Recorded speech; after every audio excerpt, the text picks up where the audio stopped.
Welcome to Daily Variety, your daily dose of news and analysis for entertainment industry insiders. It's Wednesday, December 10th, 2025. I'm your host, Cynthia Littleton. I am co-editor-in-chief of Variety alongside Ramin Satuda.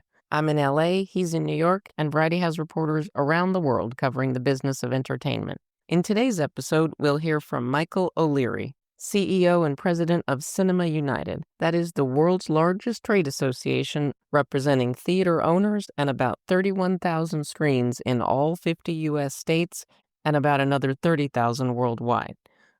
O'Leary's job just got a lot tougher last week. Exhibitors are gearing up to make their voices heard as Netflix pursues its acquisition of Warner Brothers and HBO. There's real fear that this will put a huge dent in the supply of movies to the turnstiles.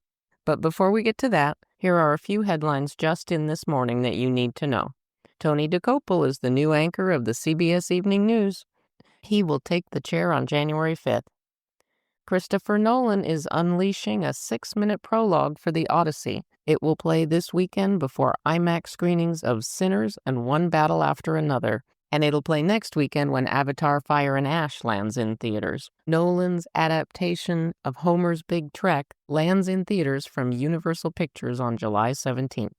Procter & Gamble is going all in on microdramas. It will produce The Golden Pear Affair, a 50-episode micro soap that will be made available initially on social media platforms and later a bespoke mobile app. Episodes will run 1 to 2.5 minutes. Call it Texaco Star Theater 3.0. Channel 4 has a new CEO. Priya Dogra has been tapped to take the reins of the UK pubcaster. Dogra comes to Channel 4 after serving as Chief Advertising Group Data and Revenue Officer for Sky. All of these stories and so much more can be found on Variety.com right now. And now it's time for conversations with industry leaders about news and trends in show business. Today I'm talking with Michael O'Leary, CEO and president of Cinema United.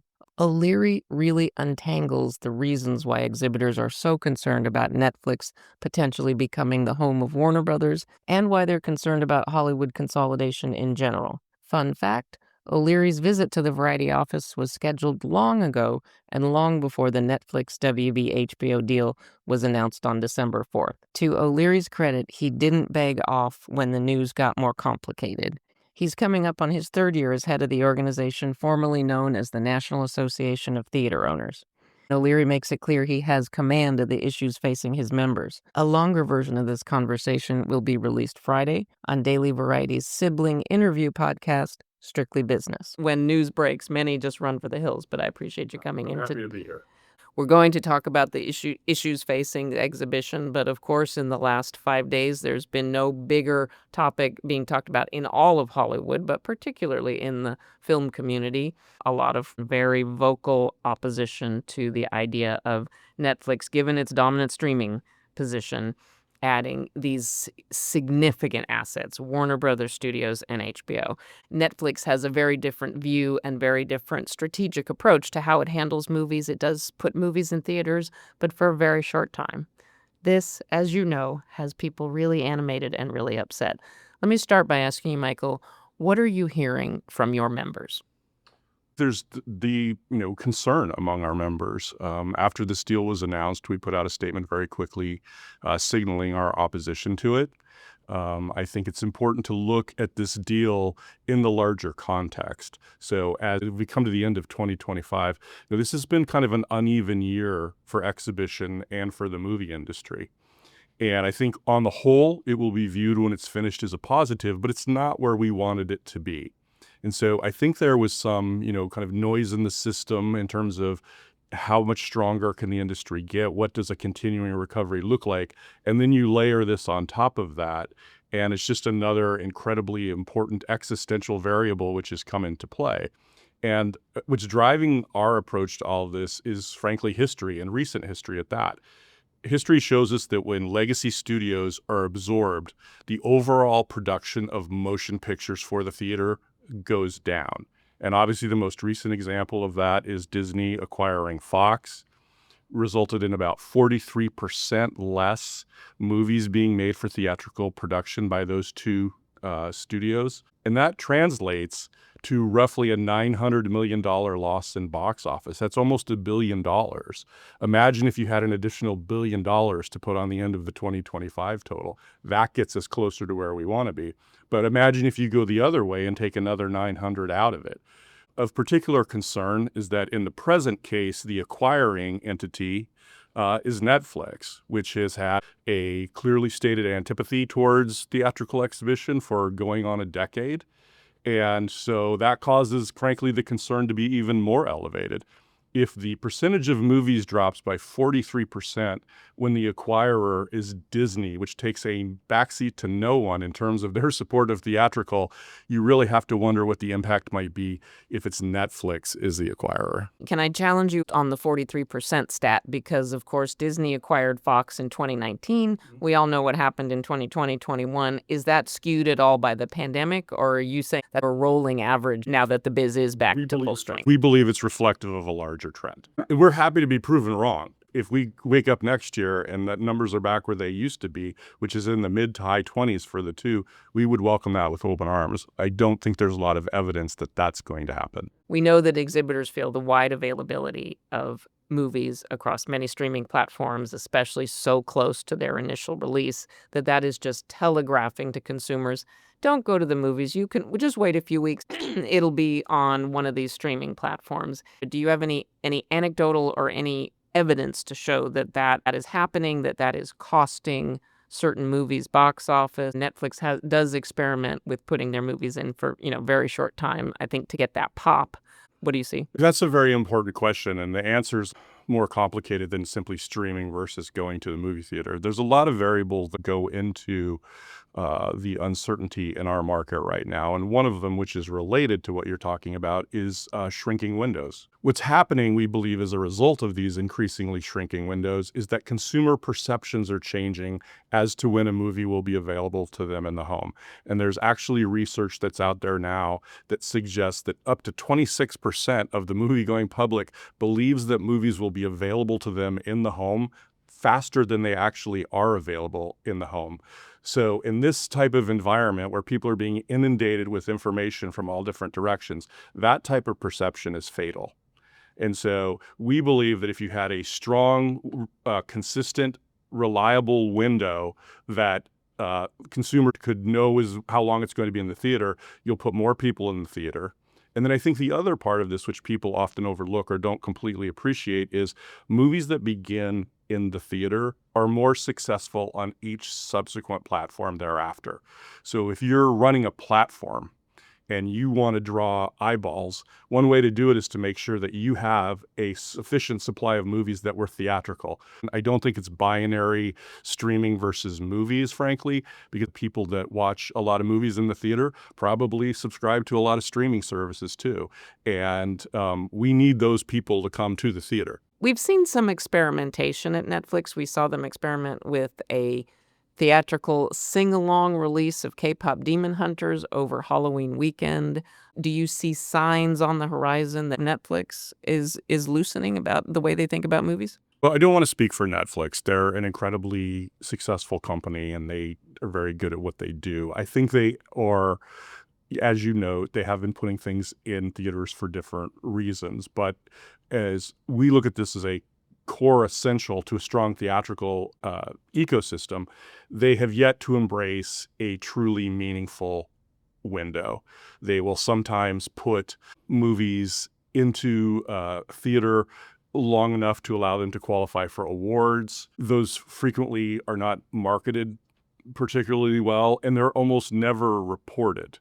The box office is never reported. And I think that if you're truly committed to being in the theater, you need to have that reporting function because people want to show, hey, this is a good movie. This is how much money we made. And they don't do that. Do your members have a standard that they would like to see embraced by major studios? We have, for purposes of this conversation, which has been going on for a couple of years now, we have talked about kind of the core essentials are a consistent slate of wide movies going into the theaters, supported by a period of exclusivity.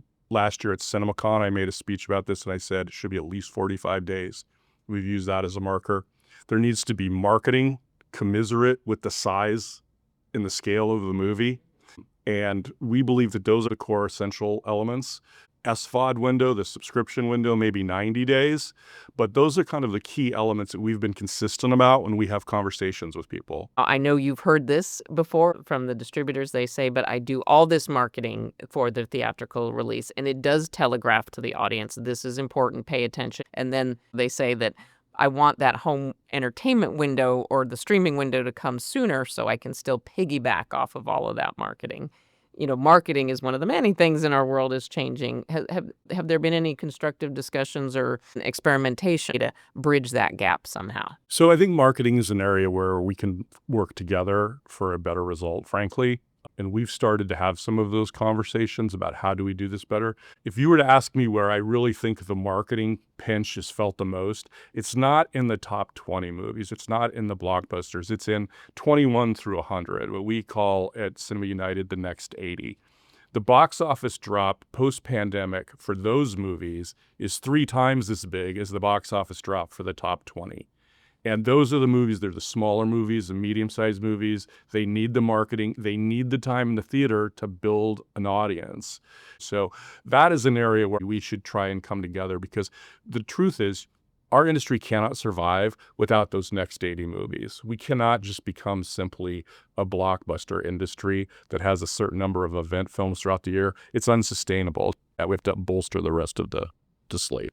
So Michael was a DC veteran. You can see that this is leading to hearings, that there's going to be a lot of discussion about this before the sides get to the finish line.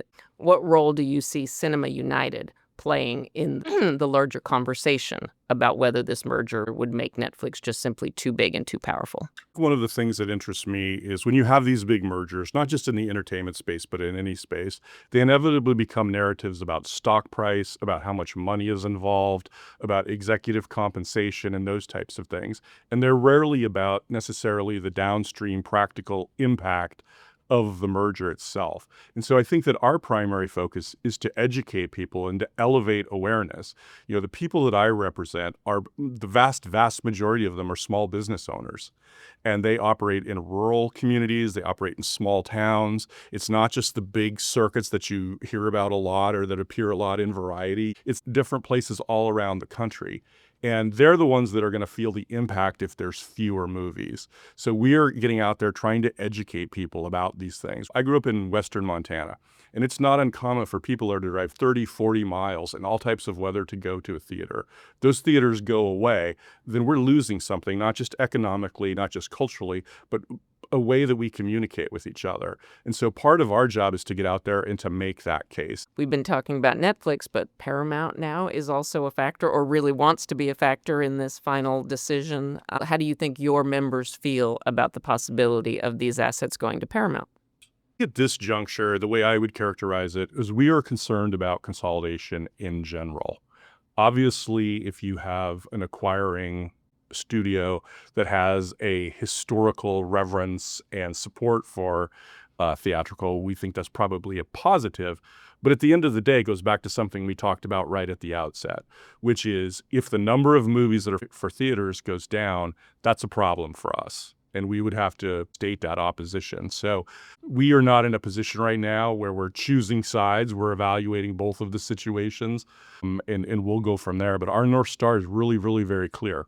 If it results in fewer movies in the theaters, that's bad for exhibition, it's bad for consumers, and frankly, we think it's bad for the entire industry. I think this is a moment in time when Hollywood has to decide whether it's going to invest in moviegoing. Much to discuss, Michael. Thank you so much. Thank you. It's terrific.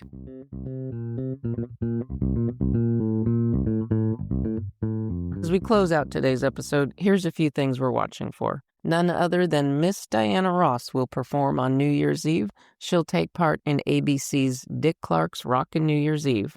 Don't miss our top 25 TV shows of the year list from Variety's great TV critics Alison Herman and Aramide Tinubu. Adolescence, The Pit, The Studio, Pluribus, Dying for Sex, those are among the titles that made the cut. We love to hear from our listeners, so please send thoughts, gripes, and other feedback about Daily Variety to podcasts@variety.com. Before we go, Congrats to Laura Segura. She's been named Executive Director of She Is the Music. That's a nonprofit dedicated to promoting gender equality across the music business. Segura spent the past 5 years as Executive Director of Music Cares. She Is the Music was co-founded by Alicia Keys. Thanks for listening. This episode was written and reported by me, Cynthia Littleton. Stick, Snicks, Hick Picks. Please leave us a review at the podcast platform of your choice, and please tune in tomorrow for another episode of Daily Variety.